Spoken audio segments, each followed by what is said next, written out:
a raíz de la propuesta que me transmitió la doctora Colombo sobre la problemática específica que vamos a tratar hoy, el tema de la responsabilidad penal de las personas jurídicas.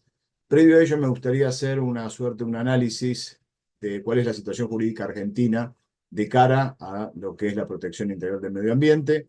Como ustedes saben, dentro de lo que es la agenda constitucional, el artículo 41 regula estos derechos llamados derechos de tercera generación, entre obviamente el medio ambiente, los ecosistemas, etcétera, las relaciones simbióticas, establece derechos y obligaciones por parte del Estado y los particulares en cuanto a la tutela del bien jurídico medio ambiente.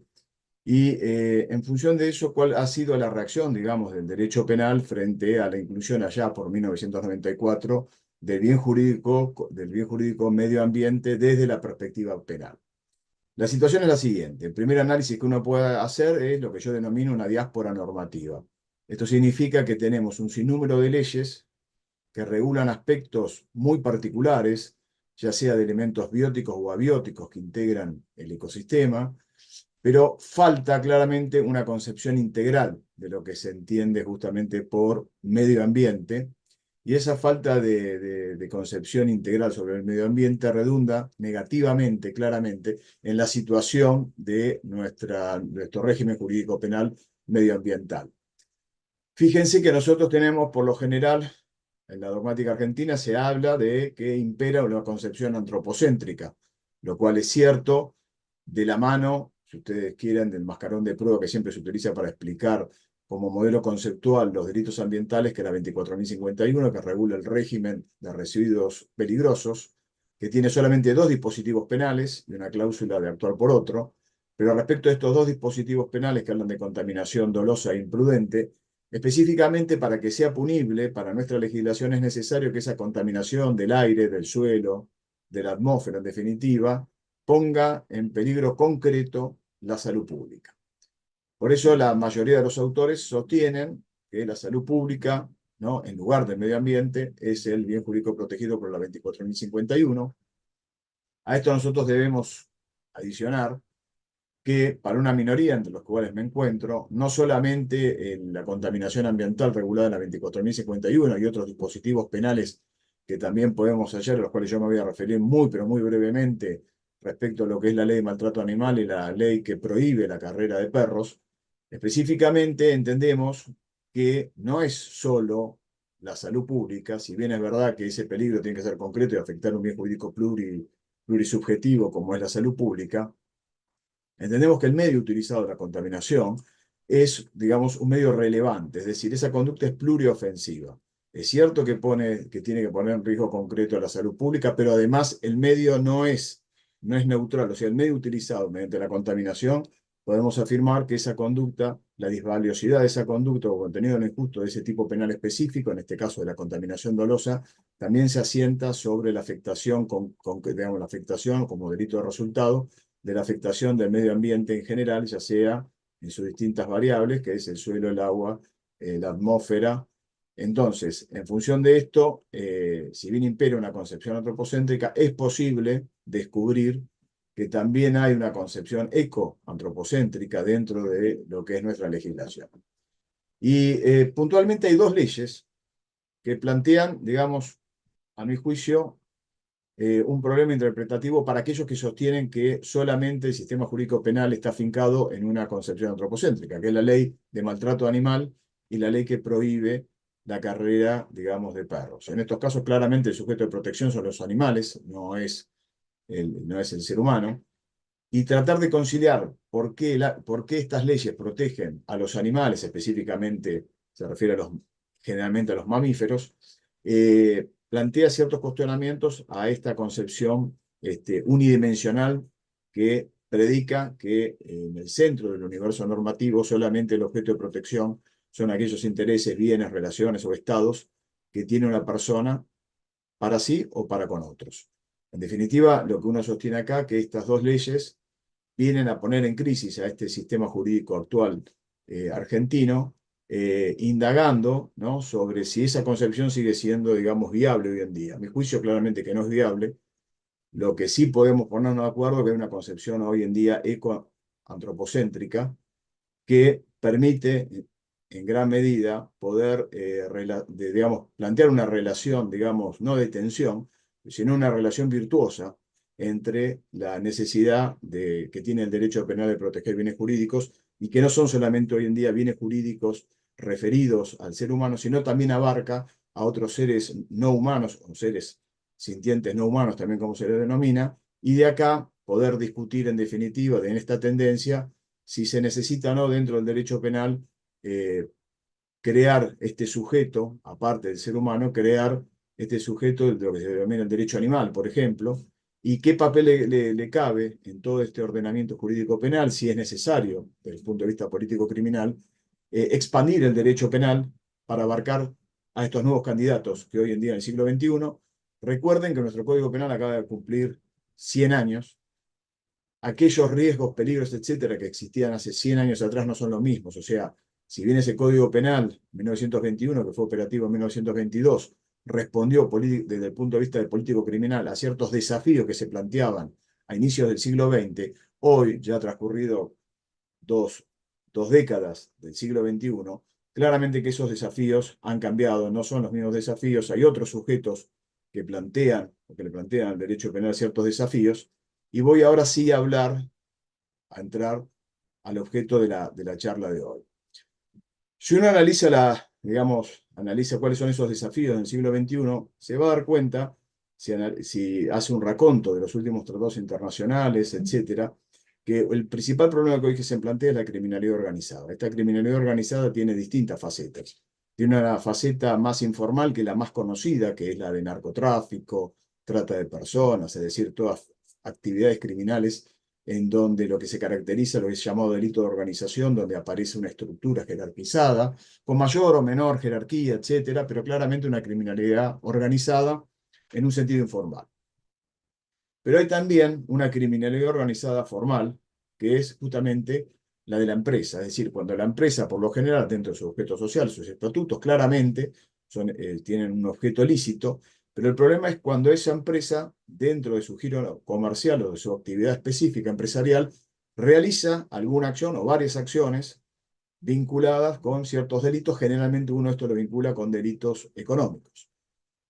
Se puede discutir si el delito ambiental, para algunos autores alemanes, el delito ambiental pertenece, digamos, al género de los delitos económicos, lo que es el derecho penal económico. No importa ahora definir si es correcta o no esa clasificación. Lo que sí podemos afirmar que cuando uno habla del sujeto contaminador en derecho ambiental, claramente se está refiriendo en primer orden a la empresa. Y esto lo vinculo también, ¿no?, con la falta de una política criminal en materia ambiental. Es claramente notoria en nuestro país. Recuerden que, para tener una leve información de cuál es la situación actual, nosotros no tenemos regulado en el Código Penal, en el libro segundo, ningún título que tutele, ¿no?, el medio ambiente, la biodiversidad, el ecosistema. A esta anomia parcial que se evidencia dentro de una regulación deficiente, de un déficit de ejecución en cuanto a esa legislación, se suma otro gran problema que no tenemos tampoco regulado en nuestro Código Penal, pero esta vez en la parte general, una responsabilidad penal de las personas jurídicas. Entonces la solución ha sido hasta ahora recurrir a algo que es muy frecuente a nuestra naturaleza y tradición, que es emparchar las cosas. En lugar de buscar una solución definida a largo plazo, lo que se hace es, por ejemplo, a través de una ley especial, como la es la 27.401, regular una responsabilidad penal de las personas jurídicas cuando la empresa es cohechante, ¿no? Y ese cohecho no es privado, sino que es un cohecho público. Es decir, cuando se paga una dádiva, se ofrece un dinero, etcétera, o se promete un precio a un funcionario público, y eso tuvo como telón de fondo, ¿no?, el caso Odebrecht, sobre el cual no me voy a explayar porque, como ya tuvimos la oportunidad de charlar y conversar con la doctora Silvina Basigalupo, ella va a tratar, digamos, va a enfatizar en esta cuestión. Yo lo que quiero sí señalar es, antes de hablar de personas jurídicas y de esa responsabilidad penal, creo que hay que responder tres preguntas que son básicas para no caer en esta tan denunciada expansión del derecho penal, que nos conduce siempre a un derecho penal simbólico. Es decir, muchas veces, a través de una política criminal que quiere crear conciencia ambiental se suceden distintos tipos penales, entonces uno termina diciendo, bueno, si en el Código Penal hay 40 tipos penales que castigan atentados o lesiones o afectaciones al medio ambiente, entonces tenemos un derecho penal eficaz. No tenemos tiempo para explicarlo. ¿Qué pasa hoy? Fíjense qué pasa en Argentina con el narcotráfico. Hace 40 años venimos justamente siguiendo este modelo de demanda y cuál es la problemática que tenemos actual. Entonces, para no caer en ese mismo error de expandir el derecho penal a áreas que capaz no es necesario, uno debería responderse primero por qué necesitamos una responsabilidad penal dentro de lo que es el campo del derecho ambiental. Esta pregunta puede ser respondida de manera sencilla o más compleja. Lo que uno tiene que tener en cuenta es que cuando uno habla de sujeto contaminador, claramente se está refiriendo a la empresa. Acá uno tiene que, desde el punto de vista de la investigación penal, para relacionar lo teórico con lo práctico, cuando el fiscal, ya sea una fiscalía especializada o una fiscalía que frente a la denuncia de un delito ambiental tenga que actuar, tiene dos opciones. La primera opción, la que yo denomino el modelo del camión atmosférico, ¿qué significa? Ir por lo más simple y lo más rápido. Es decir, en lugar digamos, de enfocar la idea de investigar a los grandes contaminadores, lo que suele pasar es que los operadores jurídicos en esta y en otras áreas de criminalidad organizada buscan, bajo el modelo de demanda, cuál es el eslabón más débil o el eslabón más cercano a la comisión de ese delito ambiental, más allá de si tiene o no una relevancia específica. Entonces podemos tener una fiscalía que mida su eficacia desde el punto de vista de la aplicación de la ley sustantiva en juicios abreviados o condenas. Y esas condenas se relacionan a su vez con propietarios o empresas que tienen camiones atmosféricos que, si bien es verdad que producen un pasivo ambiental, ese pasivo ambiental no es tan grave como la contaminación de un río o de una cuenca, etc. Ni produce ese daño ambiental que abarca a distintos sectores de la población. Lo que se propone entonces es tener un derecho penal ambiental que necesariamente deba regular la responsabilidad penal de las personas jurídicas, pero basado en qué? En que la empresa justamente es el sujeto contaminador por excelencia. ¿Cuál es el problema que tenemos actualmente? No tenemos regulado ni una responsabilidad penal general de la persona jurídica en el Código Penal, ni tenemos tampoco en una ley especial regulado esta forma de responsabilidad social o colectiva.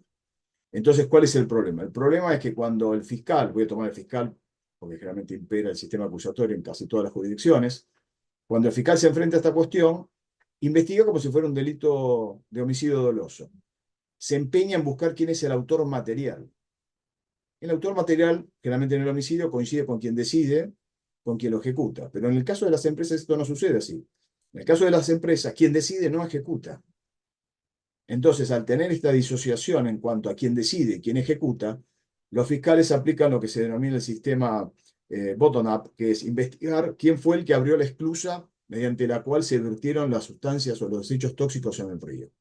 Si no puede dar con ese empleado que realizó esa acción típica, entonces posiblemente la investigación penal se empantane mediante un archivo, no puedo seguir, etcétera, porque yo no veo una empresa, veo sujetos que están ubicados en distintos niveles jerárquicos de decisión, pero que en realidad la decisión, la que más importa claramente, la toma el que está el jefe o el presidente de la empresa o el gerente de la empresa, no el titular.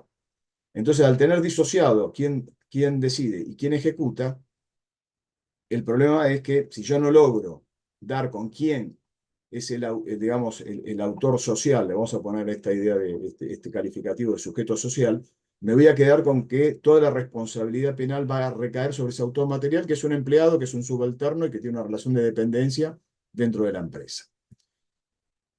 Voy a tocar dos casos para que vean cómo esto funciona en la realidad. O sea, que no es meramente teórico lo que estamos viendo, sino que claramente tiene una versión práctica. Tenemos el caso de Veladero en San Juan, como ustedes saben, fue una contaminación muy importante a raíz de algo paradigmático, ¿no? En ese caso es que se produjo la rotura de una cañería que llevaba ácido cianúrico, utilizado por la Golden Barrick, que es una multinacional, para la decantación del oro. Ese caño tuvo una rotura el mismo mes y el mismo día con una diferencia, 2 veces con una diferencia de un año. A raíz de esto, tomó intervención, ¿no? La justicia provincial, porque la justicia federal no intervino porque no hubo un conflicto interjurisdiccional, con lo cual quedó como una cuestión meramente provincial. Esa rotura contaminó el río Jahuel, que es a su vez efluente, digamos, de otros ríos, y lo que provocó es que la justicia investigara durante más de 10 años esa contaminación imprudente, y la conclusión, ¿cuál fue? La conclusión fue, primero, no hubo ningún tipo de imputación a los funcionarios ambientales provinciales que tienen dentro de su área justamente el deber institucional de controlar y de proteger al medio ambiente, sino que todo el proceso penal quedó anclado o focalizado en los 4 o 5 operarios que estaban justamente ese día operando ese sector de las cañerías, y un ingeniero que era el ingeniero de planta. Entonces, estos 5 sujetos quedaron imputados dentro de un proceso penal y se terminó resolviendo por una suspensión del proceso previo. O sea, no se llegó a una sentencia definitiva, se tardaron más de 10 años en resolver esta cuestión, y en definitiva quedó un pasivo ambiental que puede haberse solucionado a través del derecho civil, etcétera, pero lo cierto es que desde el punto de vista penal claramente se demostró altamente ineficaz, porque no pudo resolver una cuestión básica. ¿Por qué? Porque opera con un modelo también basado, si ustedes quieren, en ese modelo antropocéntrico, de entender que lo importante en el proceso es fijarse quién es el autor material. Claro, pero cuando yo tengo una empresa y tengo una estructura jerarquizada, el problema de quién fue el autor material no es tan importante. En realidad, lo que uno debería tener en cuenta es quien toma la decisión, y en ese caso quien la toma es la empresa. Si esto es correcto, entonces deberíamos tener, como se propone en algunos proyectos de Código Penal, particularmente le comentaba a la doctora Patricia Colombo que estamos participando dentro de lo que es el comité de expertos que están trabajando sobre el nuevo Código Penal como asesores.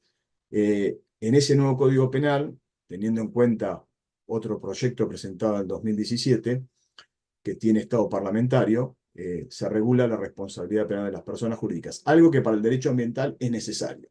Pero también hay que aclarar que esta puede ser una solución de compromiso, porque si yo voy a investigar el delito ambiental y en lugar de investigar a las grandes empresas que contaminan, voy a ir por el camino de la solución más sencilla, que es investigar los casos más pequeños del cambio atmosférico, no vamos a tener un cambio radical. No va, digamos, no podemos pretender, si esto es así, prevenir este tipo de delitos con una justicia rápida, que sea eficaz y eficiente a la vez, y que nos dé soluciones en tiempos, digamos, reales, no que tardemos 10, 15, 20 años. El segundo caso que les traigo, digamos, para desanimarnos aún más, es el caso de la contaminación marítima en Comodoro Rivadavia. Ya por el año 2007, un buque de cisterna que estaba desagotando el hidrocarburo que llevaba a la ciudad de Comodoro Rivadavia, sufre un desperfecto en la manguera de desagüe y eso produce una contaminación del mar. En ese caso, la justicia, en este caso federal, tardó 17 años en llevar el caso a lo que es la audiencia de debate oral y público. En este caso, aparte de que se sumaron algunas prescripciones, el fiscal imputa por contaminación dolosa, seguramente como para ganar más tiempo, por los tiempos de prescripción que tiene nuestro código, lo que derivó en aplicar una coautoría funcional al capitán primero y segundo oficial del barco, es decir, que ellos se pusieron de acuerdo en contaminar el mar. Esto sería la traducción de lo que le imputa. ¿Cómo termina esto? Una vez, digamos, celebrado el debate, el fiscal pide la absolución del primer y segundo oficial por falta de prueba, pero deja indemne la acusación penal contra el capitán del barco. El Tribunal Federal termina absolviendo también al capitán del barco, diciendo que no se pudo probar la conexión causal, cosa que no era así, pero bueno, este fue el fundamento. No se había podido probar la conexión causal entre la contaminación marítima y que la fuente de contaminante haya sido justamente ese escape o ese mal funcionamiento de la válvula. Acá el principal problema que se planteó es que intervinieron no solo peritos, sino que aquellos que estaban a cargo de las maniobras de descarga pertenecían, por un lado, pertenecían a empresas privadas, pero por el otro estaban bajo el control de prefectura. Ustedes saben que todos los barcos hay un control de prefectura respecto de la navegabilidad, etc. Estaba todo ok. En realidad no estaba todo ok porque la pericia había demostrado que esa válvula estaba rota y que no se podía hacer descargas, y estas descargas son obviamente debajo del casco, es decir, debajo del nivel del agua, cuando uno lo puede advertir Eso lo puede advertir el buzo, digo, pero no lo puede advertir el capitán, que encima el capitán ese día tampoco estaba a cargo de las tareas de desagote del barco. Entonces, tenemos 8 o 9 años como un plazo razonable, en algunos casos 15, 16 o 17 años y absoluciones. Recientemente, en el 2022, en el caso Mocarbel en Entre Ríos, se festejó, ¿no? No sé por qué se festejó, digo, pasaron 50 años de la conferencia de Estocolmo de 1972, una de las primeras condenas en materia ambiental. O sea, pasaron 50 años y estamos festejando tardíamente, ¿no? La verdad que en un cumpleaños que más que alegría da tristeza, que durante 50 años tengamos la primera sentencia condenatoria por un caso de lo que se denomina desastre ambiental. No fue uno de los más graves, claramente, fue una empresa, una pymes, en los cuales si uno analiza el caso, ve que a la par de la anomia que tenemos nosotros, de la falta de responsabilidad penal, de la falta, digamos, de tipos penales que sean conglobantes en el sentido de que abarquen la protección del medio ambiente en un sentido integral, y no solamente fincado o reducido a elementos bióticos y abióticos, es decir, a posibles sujetos o candidatos de protección. El problema que se le suma a todo esto es la falta de control que existe. O sea, la falta de control por parte de las autoridades competentes en materia ambiental, ya sea en los niveles municipales, provinciales o nacionales, en los 3 niveles uno puede detectar esa falta de control, es lo que potencia muchas veces que las empresas vengan a invertir a ciertos países donde hay una anomia endémica, en este caso, en materia de protección de derechos, digamos, de lo que es el derecho ambiental o lo que es la protección del medio ambiente. Claramente que cualquier empresa que quiera invertir en un país o una jurisdicción determinada, por ejemplo, en nuestro país, le va a preguntar a un asesor jurídico cuál es el régimen ambiental, el régimen penal ambiental, cómo son los controles, si hay corrupción, imagínense.